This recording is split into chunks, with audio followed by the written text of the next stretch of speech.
নমস্কার বন্ধুরা, আমি শ্রীপর্ণা অমৃতকুম্ভ চ্যানেলে আপনাদের সবাইকে স্বাগত জানিয়ে আজকের রেসিপি শুরু করছি।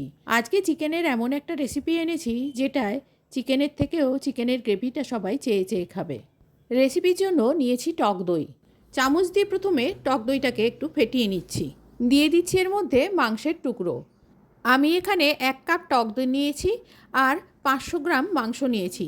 মাংসের পরিমাণের তুলনায় আনুষঙ্গিক উপকরণের পরিমাণ একটু বেশি হবে। রেসিপিটি স্কিপ না করে দেখতে থাকুন। এর যে গ্রেভিটা তৈরি হবে সেটা এতটাই সুস্বাদু হবে যে মাংস আপনার লাগবে না, শুধু গ্রেভি দিয়েই খাওয়া হয়ে যাবে। টক দইয়ের সাথে মাংসটা ভালো করে মিশিয়ে নিয়েছি আর এদিকে একটা মশলা বানিয়ে নিচ্ছি। একটা পেঁপের অর্ধেকটা নিয়ে 8টা টুকরো করে নিয়েছি। আদা, রসুন আর পেঁয়াজ নিয়েছি। পেঁপেটা গ্রেট করে নিচ্ছি। আদা, রসুন, পেঁয়াজ একসাথে পেস্ট করে নিচ্ছি। গ্রেট করা পেঁপে 1 বাটি হয়েছে। দই মাখানো চিকেনের সাথে গ্রেট করা পেঁপেটা আমি দিয়ে দিলাম। আপনারা পেঁপেটা আদা, রসুন, পেঁয়াজের সাথেও পেস্ট করে নিতে পারেন। আদা, রসুন, পেঁয়াজ বাটাটা দিয়ে দিচ্ছি। প্রয়োজন মতো নুন দিয়ে দিলাম। 1.5 চামচ নুন দিয়েছি আর রান্নাটা পুরো হলুদ ছাড়া হবে।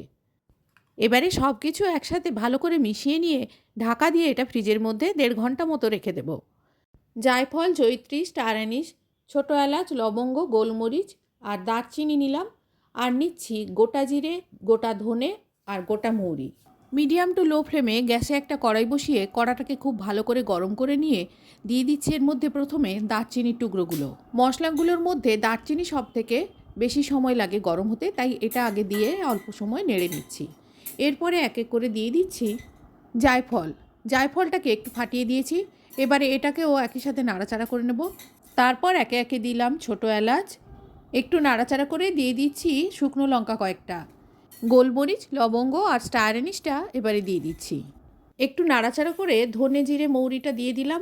সব মশলা একেবারে না দিয়ে যে মশলা যতটা সময় নেয় গরম হতে সেই অনুযায়ী যদি মশলাগুলো দেওয়া হয় তাহলে প্রত্যেকটা মশলাই ঠিকঠাক করে গরম হয়। এই প্রসেসে মশলা বানালে মশলাটা বহুদিন পর্যন্ত ঠিকঠাক থাকবে। 2 চামচ শাহি জিরা নিয়েছি, এটা আপনাদের আগে দেখানো হয়নি। শাহি জিরাটা দিয়ে দিলাম।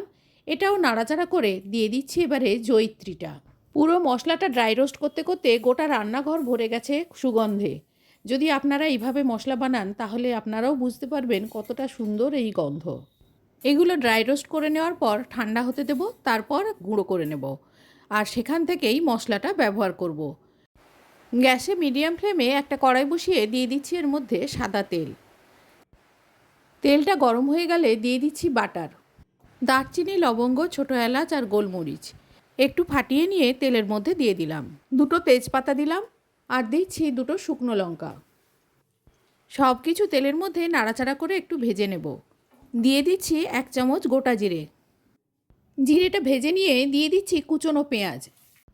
নাড়াচাড়া করে পেঁয়াজটা গোলাপি রং হওয়া পর্যন্ত ভেজে নেব। গোলাপি রং ধরে গেলে এক এক করে চিকেনগুলো দিয়ে দিচ্ছি।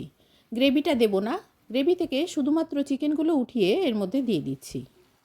এবারে চিকেন থেকে তেল ছাড়া পর্যন্ত রান্না করে নেব।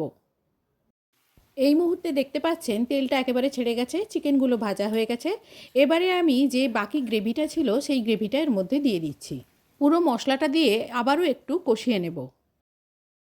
মাংস ম্যারিনেট করার সময় 1.5 চামচ নুন দিয়েছিলাম, এখন আর 1/2 চামচ নুন দিয়ে দিলাম। গোটা 10-12 আমন্ড বাদাম ভিজিয়ে রেখেছিলাম, ছালগুলো ছাড়িয়ে নিচ্ছি। ওদিকে মাংসটা কষাতে কষাতে এই মশলাগুলো আমি পেস্ট করে নেব।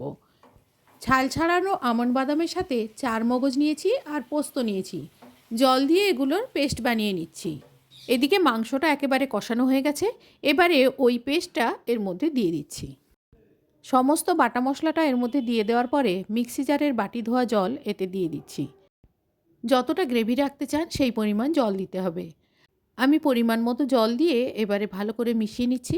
তারপর ঢাকা দিয়ে মিনিট কয়েক ফুটিয়ে নেব। মাংস 2বার কষতে কষতে অনেকটাই সেদ্ধ হয়ে গেছে, তাই ঢাকা দিয়ে মিনিট 3-4 ফুটিয়ে নেব। তারপর ঢাকা খুলে দিয়ে দিচ্ছি এর মধ্যে কয়েকটা চেরা কাঁচা লঙ্কা। লঙ্কাগুলো ভালো করে মিশিয়ে নিয়ে দিয়ে দিচ্ছি ভেজে যে গুঁড়ো করে রেখেছিলাম মশলা, সেই মশলা 2 চামচ। মশলার ফ্লেভার মাংসের মধ্যে যাওয়ার জন্য মশলাটা ভালো করে মিশিয়ে নিয়ে মিনিট খানেক ঢাকা দিয়ে রান্না করব। ঢাকা খুলে আপনাদের গ্রেভিটা দেখাচ্ছি। একবার এরকমভাবে চিকেন গ্রেভি বানিয়ে দেখুন, খেতে দুর্দান্ত লাগবে। দিয়ে দিচ্ছি এর মধ্যে 1 চামচ গোলাপ জল। আর দিচ্ছি 1 চামচ কেওড়া জল। জলগুলো ভালো করে মিশিয়ে নিয়ে ঢাকা দিয়ে গ্যাসটা অফ করে দিচ্ছি। দেখুন গ্রেভিটা কেমন হয়েছে। আপনারা যদি এরকম গ্রেভি রাখতে না চান, যদি শুকনো শুকনো খেতে চান, তাহলে জলটা কম পরিমাণে দেবেন। আর তখন চিকেন গ্রেভিটা দেখতে এরকম হবে। দর্শক বন্ধুরা, আপনারা নিজেরা বলুন কোন রকম গ্রেভিটা আপনাদের বেশি পছন্দ হলো, প্রথমটা না এরকম শুকনো?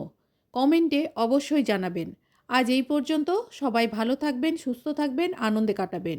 ফিরে আসবো অন্য কোনো দিন অন্য কোনো রেসিপি নিয়ে। ভিডিওটি শেষ পর্যন্ত দেখার জন্য ধন্যবাদ।